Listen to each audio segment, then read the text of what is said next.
Hey everybody, this is Erica, the technology nerd likes to film stuff, and look what finally arrived on my doorstep from pre-order. This is the iPhone 7 Plus. This is the gold model. I know everybody is opening up their blacks, just the regular old black. So I figured that I would get something a little bit different. Meanwhile, my jet black iPhone 7 Plus should be in the mail soon. I just got notice from Apple's website that it's preparing for shipment. So I will open that one as well, and I will do the review on that unit. So let's go ahead and take this off. Very subdued, simple packaging.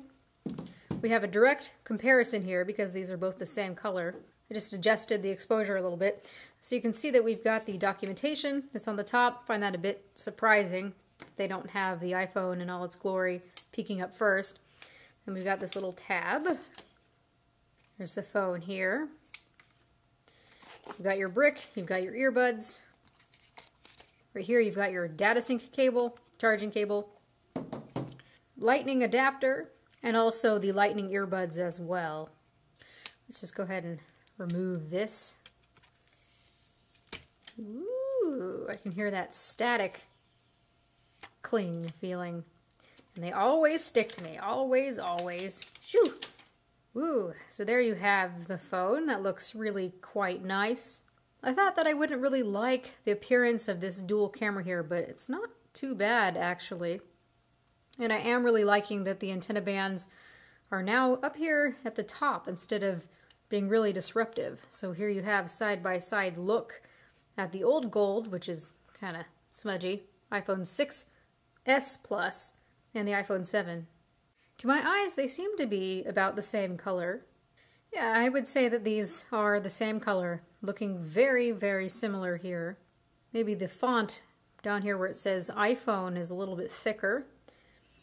Looking around the phone, things look quite similar. You can see that our volume buttons and also this rocker here are in the same place. Except for now, this is flat. You don't see any indentation like you do on the 6s Plus. Looking at the top, you don't see anything.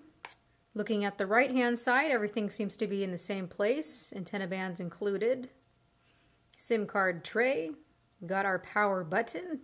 Now at the bottom is where things are looking a little different here. Of course, everyone is seeing that the headphone jack is infamously gone.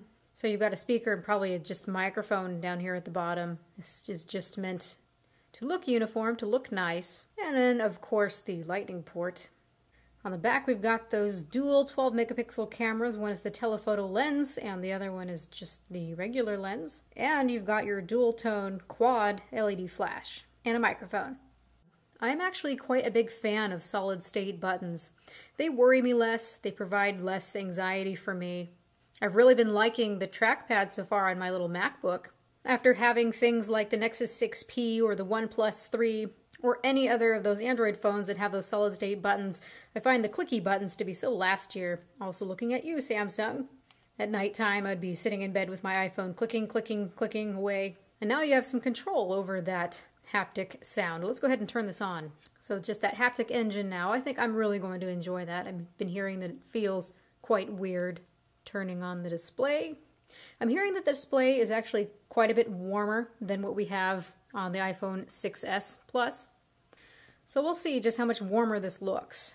We'll be measuring the display. I'll be talking all about the wide gamut display and the calibration and what that means and what ends up looking wide gamut and what ends up looking just regular sRGB. I will explain all that in my full review, so you guys please stay tuned for that. People have been mistakenly saying that having a wide gamut display means that the colors are more accurate because there's simply more colors to see. But what is understated and what needs to be said is that in order for a wide gamut display to look accurate, you need to have content that's meant for it.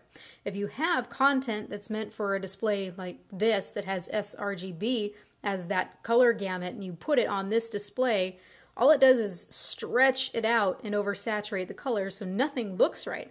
It's got to be meant for a wide gamut display, encoded for a wide gamut display. And what's really nice here is that Apple is using color management, so we'll see how that works exactly.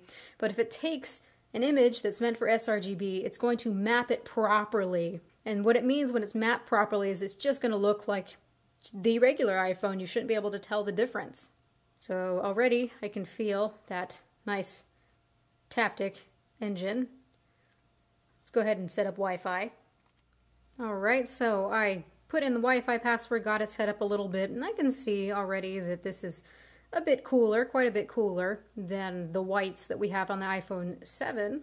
Again, I'm going to take some time to look at that, measure it, tell you really what this all is quantified to.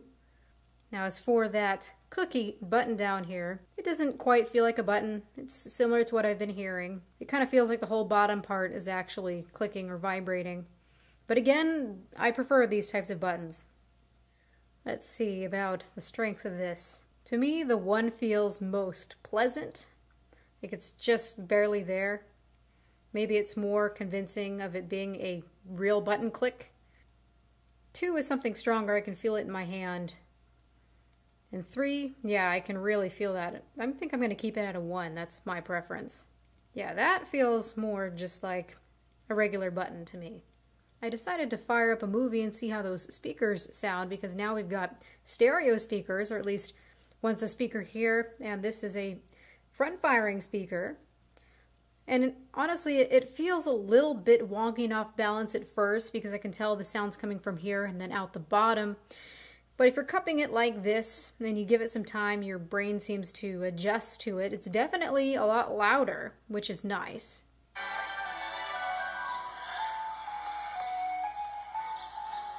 The effect is just a little bit weird, and I would have preferred just regular stereo front-firing speakers. But I'll take what I can get. It definitely does feel nice and snappy. You've still got your Force Touch, iOS 10 features. So I'm going to take some time to play around with this, play around with the cameras especially. I want to do some comparisons. I will be more excited, of course, when that new bokeh feature comes out. It's too bad that that did not come out with release. It kind of feels a little bit rushed to me when software isn't finished. I'd really be curious to hear what your guys' opinions are with this. For me, it's a nice upgrade. I think it's more of a nice upgrade from something like the iPhone 6, but if I have the 6S, I don't really know if I would upgrade unless I'm really needing that water resistancy, which is really great, of course, to have. But I know that most of us were excited for iPhone 8. Getting this, I kind of feel a little bit underwhelmed so far. These feelings of underwhelmment could possibly change, though, when I get the jet black model, which is supposed to be stunningly beautiful, although very fingerprinty and also scratches. This one should not scratch so easily, just like all the other matte-type aluminum finishes before. Although I have to wonder with that jet black version if we're going to be able to polish it at all to get rid of the appearance of those microabrasions. So I'll keep an eye out for that. I'll make another unboxing when that comes in. And this is all I want to say for now. So this has been Erica, the Technology Nerd, likes to film stuff. Please rate, comment, and subscribe. Make sure to ask all of your questions in the comment section below. Don't be shy, you guys. I really love it when you ask these questions, so that helps me pay attention for the full review. So please ask your questions. Let me know what you think of this, if you think it's a good and worthy upgrade. And have a good night. Oh, and if you are wanting to see more videos like this in the near future, please, when you subscribe, make sure to turn on the notifications, because otherwise we see that the videos get all nice and buried. Thanks, YouTube. Goodbye.